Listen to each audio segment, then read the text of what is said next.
What's up, everyone? It's Drew again, back here at VCS 2017 at the IM3 booth, joined by Dr. Brandow, a plastic surgeon from Philadelphia. Thanks for joining us. Thanks for having me. Yeah, of course. How's the show going so far? It's great.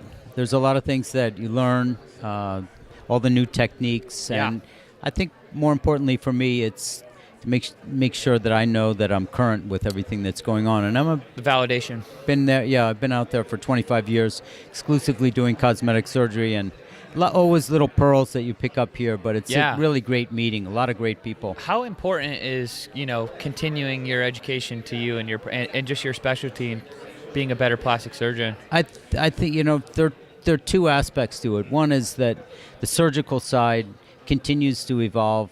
However, the non-surgical side is something that's picking up quickly, and there's a lot of innovations in some of the technology that's out there. Sure. And it's interesting to see what's happening and exciting for me because I can incorporate some of those things into my practice. And any favorite sessions that you've attended so far here? Particularly enjoyed some of the sessions on liposuction and buttock augmentation. Okay, like Brazilian butt lift stuff? Brazilian butt lift, because great. For me, I was actually there right in the beginning. Okay. I trained in Rio de Janeiro with, You're kidding me. Yeah, in plastic surgery. Nice. The most famous person in the world, his name is Ivo Pitangui. He just died, unfortunately, this year. He's a plastic surgeon? He's a plastic surgeon, and he was the father of cosmetic surgery and the father of body contouring.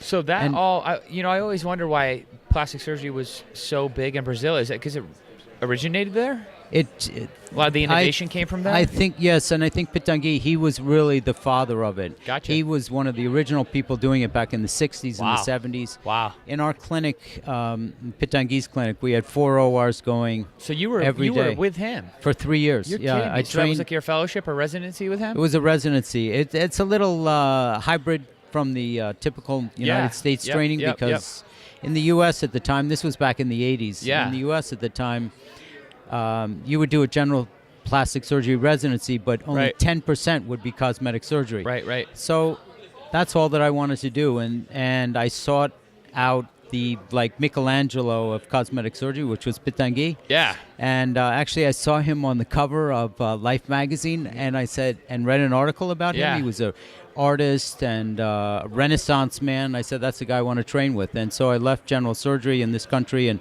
went down and trained with him for 3 years. And then I came back and did a cosmetic surgery fellowship. Great. And started doing cosmetic surgery exclusively. And I have been doing that for 25 years. Gotcha. Makes sense. I like that strategy. Yeah. Great. Well, let's transition here. I'm going to ask you a few more personal questions about yourself so we can learn a little bit more about you. Okay. Are you a sports fan? Yes. So I'm a diehard Phillies or Philadelphia sports. Or do I play sports? No, sports fans.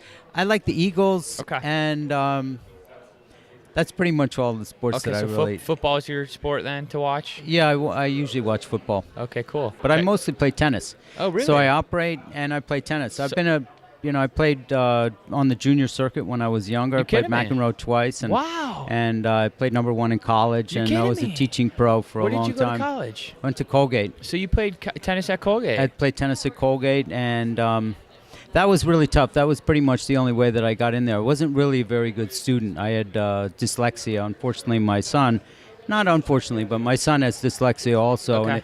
And there were a lot of roadblocks for me as I went along because Learning-wise? Learning-wise. I had a very high IQ, but unfortunately was not really that good academically. How did you help? How did you get over that? Was that something that you had to learn how to learn things on your own type thing?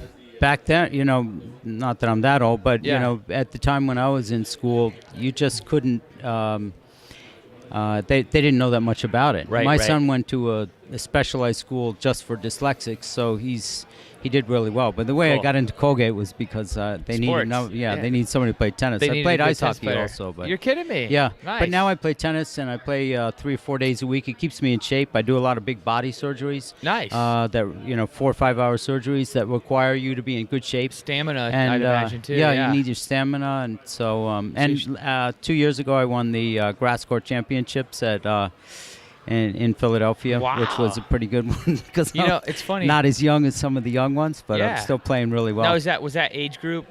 Were you playing in an age group? Or? It was no. It wasn't an age group, but it was really hot. And it was in July, and I think nobody showed up. Hot and humid. And that's nobody showed up. Nobody wanted to play in that weather. Give yourself and some I credit. just, You won fair and square. No, I got a big trophy. That was the. Right on. I was really happy about Cool. that one. Why did you get into cosmetic surgery? My father was a surgeon, grandfather, great grandfather, and my father wanted me to do ear, nose, and throat surgery. And back in the 70s, you could go to the OR when you were in high school. And so I would go to the OR, and one of my best friend's fathers was a plastic surgeon. Okay. So I would go between my father's room and then his room. And when I was in spectate? Yep. When I was in 8th grade, I said, Dad, I really don't want to look in people's ears or down their throats. I want to be a plastic surgeon. And I've wanted to do that from the very beginning. Yeah. And I was an artist when I was in high school because that was the only thing that I could do to help myself survive in a very tough academic time. I went to a really good school. Yeah. And I went to the art room, and I was in the art room pretty much 2-3 hours a day, every single day. That part of my brain was training. Yeah. And academically, it was very trying for me. And so when I finished high school, which was tough. Then I went to Colgate, and it was very tough for me to compete because I just, I couldn't score very well in the exam. So I went to a foreign medical school in Grenada. And I remember there they had you write down the first day what you wanted to do. And I said from the first day I wanted to be a plastic surgeon. And when I finished, I wanted to be a plastic surgeon. And I worked hard to get into programs that were, would look at the person rather than just academically, and that's how I went into general surgery, and then I pursued this residency in Brazil in plastic surgery. I did that, and now I'm back in my studio. My office is my studio. Nice. And that's where I sculpt, and I still do sculpting. I have to say, that's a beautiful story. I really admire your resilience and your courage in the face of adversity for you with dyslexia and having to, people telling you couldn't do this and just because the test wasn't great enough, and you still made that happen. It says a lot about you. Thanks. That was really tough. Yeah. One of the things I learned when I was younger is that when you get a wall like this and you hit that wall, you have to be strong enough to back up, to go here, find another way out, and find another way to do it, because I knew in my heart that that's what I was going to do. And you made it. You made it happen. Yeah. Great. That's beautiful. Yeah. Awesome. Well, thanks for joining us. I really appreciate it. It was nice to get to know you. Thanks for sharing your story, and have a good rest of your meeting. Thanks, Drew. You're welcome.